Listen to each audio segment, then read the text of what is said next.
let us begin with a truth that will forever change how you see the roof of the world's most enduring resident. The yak is not just a shaggy, lumbering beast that roams the high Himalayas. It is one of the most extraordinary, resilient, and culturally significant animals on Earth, a creature that has been surviving at the highest altitudes on the planet for over 2 million years, long before the first humans set foot in the mountains, long before the first monasteries were built, and long before the world even knew of the existence of this remote and breathtaking landscape. It is a living testament to the power of adaptation, a creature that has evolved to thrive in one of the harshest environments on Earth, where the air is so thin that helicopters struggle to fly. The temperatures drop to 40 degrees below zero, and the landscape is a barren, windswept expanse of rock and ice. It is a master of survival with lungs that are larger than those of any other bovine, a heart that is adapted to pump oxygen efficiently in the thin air, and a thick, woolly coat that protects it from the freezing cold. It is also a creature of remarkable gentle nature, a provider, a companion, and a symbol of the indomitable spirit of the high mountains. But here is the paradox that haunts every conservation biologist who studies them. Despite their incredible resilience and their ancient bond with the people of the Himalayas, yaks are facing unprecedented threats from human activity. Their habitats are being destroyed by climate change and overgrazing. Their genetic diversity is being eroded by crossbreeding with domestic cattle, and their populations are declining at an alarming rate. The yak has been on this planet for over 2 million years, surviving ice ages, volcanic eruptions, and the shifting of continents. It has witnessed the rise of our species, the building of civilizations, and the destruction of wild places. And now it is looking at us with those large, soulful eyes, and it is asking a question that we are too afraid to hear. What have you done with your world?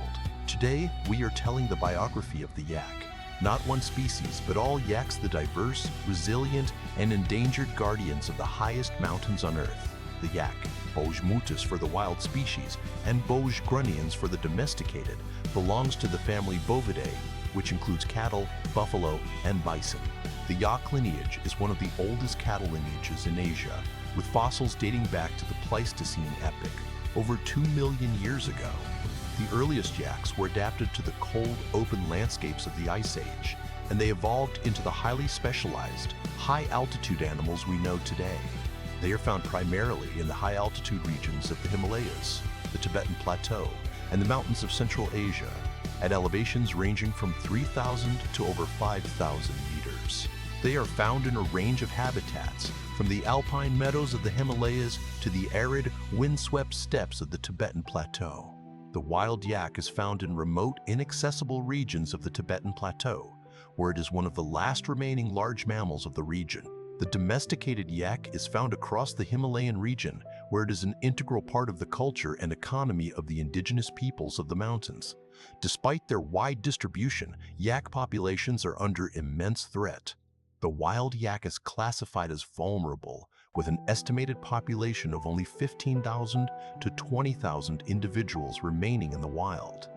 The domesticated yak is also under threat, as crossbreeding with domestic cattle is eroding its genetic diversity.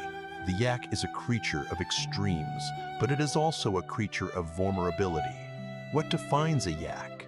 Let us start with the body, because the yak's body is a monument to high-altitude adaptation. Yaks have a distinctive body shape, with a large, robust body, a short, thick neck, and a pair of curved horns, which are found in both males and females. The horns are used for fighting, display, and foraging. Their bodies are covered in the thick, woolly coat, which is made up of 2 layers, a dense, woolly undercoat that provides insulation, and a longer, coarse guard hair that protects them from the wind and snow. The coat is highly effective at keeping the yak warm in the freezing temperatures of the high mountains. Their lungs are larger than those of any other bovine, allowing them to extract oxygen more efficiently from the thin air. Their heart is also adapted to pump oxygen efficiently, with a higher concentration of red blood cells and a higher hemoglobin content. Their feet are wide and split, providing excellent traction on the steep, rocky terrain, and their hooves are adapted for traversing snow and ice. Their average lifespan is 20 to 25 years, depending on the species. The yak is a creature of remarkable adaptation, but it is also a creature of fragility. Now let us talk about the yak's daily life and social structure, because the yak is not a solitary creature. The wild yak is a social animal, living in herds of up to several hundred individuals, while the domesticated yak is also social, living in herds that are managed by their human caretakers. The herd is a complex social structure, with individuals forming strong bonds with their family members and engaging in a range of social behaviors. The herd is typically led by an experienced female, or matriarch, which guides the herd during its seasonal migrations. The females and their young form the core of the herd, and they are highly protective of their offspring. Yaks are known to communicate through a variety of vocalizations, including grunts, snorts, and a distinctive lowing sound. They are primarily diurnal, active during the day, spending their time grazing on the alpine meadows. They are known to be curious and intelligent, and they have been observed showing signs of affection and empathy toward their herd mates.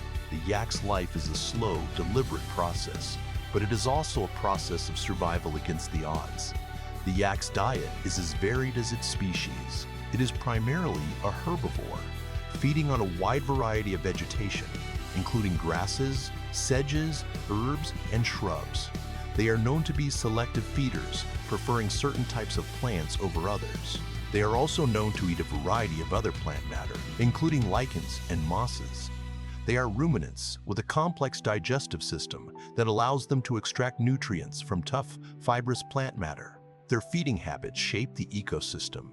By consuming vast quantities of vegetation, they help to control plant populations, preventing overgrowth and maintaining the balance of the ecosystem. They are also important nutrient recyclers, as their dung fertilizes the soil and helps to support the growth of new plants. Reproduction is another critical aspect of the yak's life story, and it is a slow, deliberate process that reflects the species' vulnerability.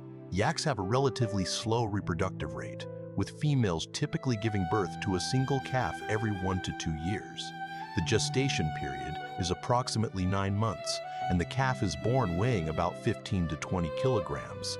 The calf is born with a thick, woolly coat and is able to stand and walk within a few hours of birth. The mother provides extensive parental care, nursing the calf for several months and teaching it the skills it needs to survive. The yak's reproductive strategy is one of quality over quantity, with a high investment in each offspring to ensure its survival. Now let us talk about the yak's daily struggle, because life for a yak is a constant battle against hunger, disease, and the encroachment of humans. Yaks face a variety of natural threats, including predators like wolves, snow leopards, and bears, which prey on them. They also face threats from disease and parasites, which can weaken them and make them vulnerable to predation. However, the most significant threat to yak survival is human activity. Yaks are losing their habitats to climate change and overgrazing. Their genetic diversity is being eroded by crossbreeding with domestic cattle, and their populations are being affected by hunting and poaching. Climate change is also altering the distribution of their food sources, as the alpine meadows warm and the plants they rely on are replaced by other species. The yak struggle is not just a biological one. It is a fight against the consequences of human activity, a fight that will determine its fate. How is the yak useful to humans? Let us count the ways that are rarely acknowledged. First, transportation. Yaks are used as pack animals in the high mountains, carrying goods across the steep, rugged terrain where vehicles cannot go. Second, food. Yak meat is a valuable source of protein for the people of the Himalayas, and it is highly nutritious. Yak milk is also used to make butter, cheese, and yogurt. Third, clothing and shelter.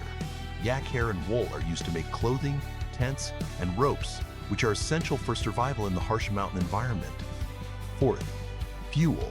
Yak dung is used as fuel for heating and cooking, as there is little other fuel available in the high mountains. Fifth, scientific research. Yaks are a model species for studying high-altitude physiology and adaptation. Their unique blood composition has provided insights into the biology of oxygen transport. Sixth, cultural significance. Yaks have been woven into the mythology and art of the Himalayan peoples for millennia, representing strength, endurance, and the spirit of the high mountains. Now, what can humans learn from the yak? First, the power of endurance. Yaks can survive in one of the harshest environments on Earth. Humans can learn to be more resilient and determined. Second, the importance of community. Yaks live in herds, protecting and caring for each other. Humans can learn to value their communities. Third, that the natural world is sacred. Yaks live in harmony with their environment. We cannot survive without the natural world. Now let us talk about conservation, because the story of the yak is not over. It is being written now by each of us. The wild yak is classified as vulnerable, with an estimated population of only 15,000 to 20,000 individuals remaining in the wild.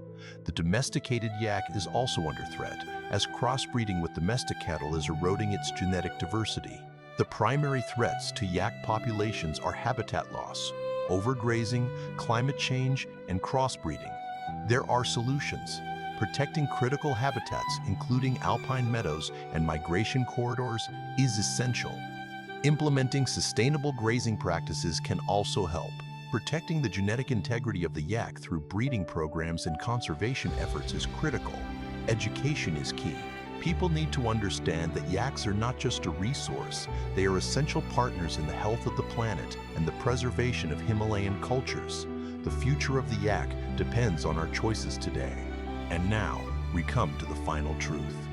The yak has been on this planet for over 2 million years. It has survived ice ages, volcanic eruptions, and the shifting of continents. It has witnessed the rise of our species from small, frightened mammals into global dominators. It has been hunted, captured, and pushed to the brink. And yet, it is still here, grazing on the alpine meadows, traversing the high passes, and raising its young. It is looking at us with those large, soulful eyes, and it is asking a question that we are too afraid to hear. What have you done with your world? We have the power to destroy the yak. We also have the power to save it. The choice is ours. Every time we look at a yak, we see a creature that is not so different from us. A creature that has adapted to one of the harshest environments on Earth. A creature that has traveled alongside us through history. A creature that teaches us what it means to be human. Because in the end, the yak is not just an animal. It is a mirror. It reflects our capacity for endurance, for community, for grief, and for hope. It shows us who we are and who we could become. So let us protect the yak. Not because it is useful, but because it is sacred. Not because it is endangered, but because it is irreplaceable. Let us give the yak a future, not just for its sake, but for ours. Because a world without yaks is a world without wonder, a world without wisdom, a world without endurance. And that is a world we do not want to live in.